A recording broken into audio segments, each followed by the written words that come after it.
હું છું માનસી. મહત્વપૂર્ણ સમાચારની સાથે શરૂઆત કરીશું. જે સમાચાર અત્યારે હાલ સામે આવી રહ્યા છે. પંચમહાલમાં બેવડી ઋતુના કારણે રોગચાળો ફાટી નીકળ્યું છે. બેવડી ઋતુના પગલે પંચમહાલની અંદર અત્યારે રોગચાળો ફાટ્યો છે. પાણીજન્ય અને મચ્છરજન્ય રોગચાળો વકર્યો હોવા છતાં પણ આરોગ્ય વિભાગની કામગીરી છે કે જે નિષ્ક્રિય જોવા મળી છે. ઝાડા, ઉલટી, તાવ, શરદી, કમળું સહિતના દર્દીઓની સંખ્યા છે કે જે વધી છે. પંચમહાલમાં બેવડી ઋતુના કારણે રોગચાળો ફાટી નીકળ્યો. ગોધરાની અંદર અત્યારે હોસ્પિટલમાં દર્દીઓનો જમાવડો છે.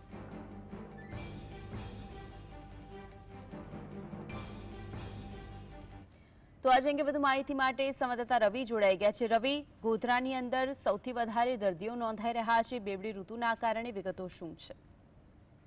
જી, ચોક્કસથી જણાવી દઉં. પંચમહાલ જિલ્લામાં બેવડી ઋતુના કારણે હાલ જે રોગચાળો છે તે ફાટ્યો છે. ખાસ કરીને જો વાત કરીએ તો તાવ છે, શરદી છે, ઉધરસ છે, સાથે સાથે ડેન્ગ્યુ, મેલેરિયા સહિતના જે કેસો છે તેમાં પણ વધારો નોંધાયો છે. પાણીજન્ય અને મચ્છરજન્ય જે રોગો છે તેમાં વધારો નોંધાયો છે. સિવિલ હોસ્પિટલમાં પણ દર્દીઓની સંખ્યામાં વધારો નોંધાયો છે. 300 થી વધુ ઓપીડી છે તે નોંધાઈ રહી છે. આરોગ્ય વિભાગ માત્ર ને માત્ર કાગળ પર ઘોડા દોડાવવામાં આવી રહ્યા છે અને આરોગ્ય વિભાગની કામગીરી નિષ્ક્રિય સાબિત થઈ રહી છે. તાજેતરમાં જ ગોધરામાં 2 ડેન્ગ્યુ પોઝિટિવ કેસ મળી આવ્યા હતા. તેમ છતાં પણ આરોગ્ય વિભાગ હજુ ઊંઘમાં હોય તે રીતનું લાગી રહ્યું છે. ખાસ કરીને જો વાત કરીએ, હું આપણે સીધા દ્રશ્ય બતાવવા માંગીશ ગોધરા સિવિલ હોસ્પિટલના કે કઈ રીતની અહીંયા ગંદકી છે તે પાર્કિંગમાં જોવા મળી રહી છે. મેડિકલ વેસ્ટનો જે જથ્થો છે અહીંયા ઠાલવી દેવામાં આવ્યો છે. એટલે સિવિલ હોસ્પિટલના સત્તાધીશોની પણ સીધી બેદરકારી જોવા મળી રહી છે. હું જે દ્રશ્યોમાં આપ જોઈ રહ્યા છો તે મેડિકલ વેસ્ટ અહીંયા જે છૂટું ફેંકવામાં આવ્યું છે, તેમ છતાં પણ અગાઉ પણ આ રીતના જે દ્રશ્યો છે તે સામે આવ્યા હતા અને જીએસટીવીએ આ બાબતે પ્રશ્ન ઉઠાવ્યો હતો. તેમ છતાંય ફરી એક વખત સિવિલ જે સત્તાધીશો છે તેઓની બેદરકારી સામે આવી છે.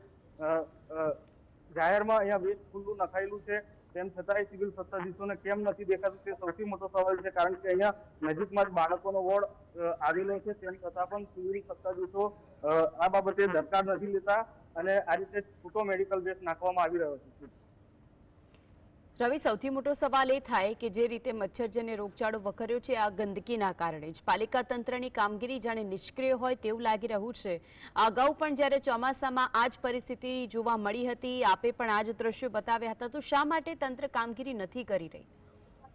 ચોક્કસથી માનસી જણાવી દઉં, જે રીતે ગોધરા શહેરમાં ઉભરાતી ગટરો અને ઉભરાતા ઉછેડાને લઈને લોકો તો ત્રાહિમામ છે. અનેક ફરિયાદો નગરપાલિકામાં કરવામાં આવે છે, પરંતુ નગરપાલિકાનું જે સેનેટરી વિભાગ છે તથા જિલ્લાનું જે આરોગ્ય વિભાગ છે આ સાફ સફાઈ બાબતે પણ નિષ્ક્રિય છે. જેના કારણે જે પાણીજન્ય અને મચ્છરજન્ય રોગોમાં વધારો થયો છે ને લોકો રોગચાળામાં સપડાઈ રહ્યા છે અને ઘરે ઘરે માંદગીના ખાટલા હોવાનું પણ બહાર આવ્યું છે. ત્યારે આરોગ્ય વિભાગ વહેલી તકે જાગીને જે કંઈ કામગીરી જે દવા છંટકાવની કામગીરી હોય છે, ફોગિંગની કામગીરી હોય તે હાથ ધરે તે જરૂરી બની. રવિ, આશરે કેટલા દર્દીઓ છે કે જે હોસ્પિટલમાં નોંધાઈ રહ્યા છે? વિગતો શું તેને લઈને? હાલ તો જે રીતની માહિતી મળી રહી છે તે જોતા ગોધરા સિવિલ હોસ્પિટલમાં 300 થી વધુ જે ઓપીડી નોંધાઈ રહી છે આ જે રોગચાળાને લઈને, જેને લઈને પણ આરોગ્ય વિભાગે ખરેખર જો કામગીરી કરે તો આ રોગચાળામાં કાબુ મેળવી શકાય તેમ. હોસ્પિટલના જે તબીબ છે તેમનું શું કહેવું સામે આવ્યું છે?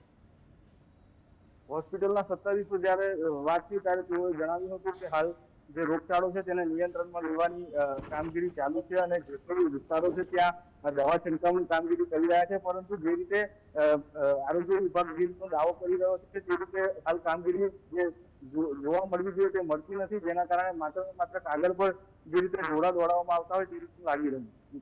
રવિ, આપ જોડાઈને વિગતો જણાવી તે બદલ આપનો આભાર.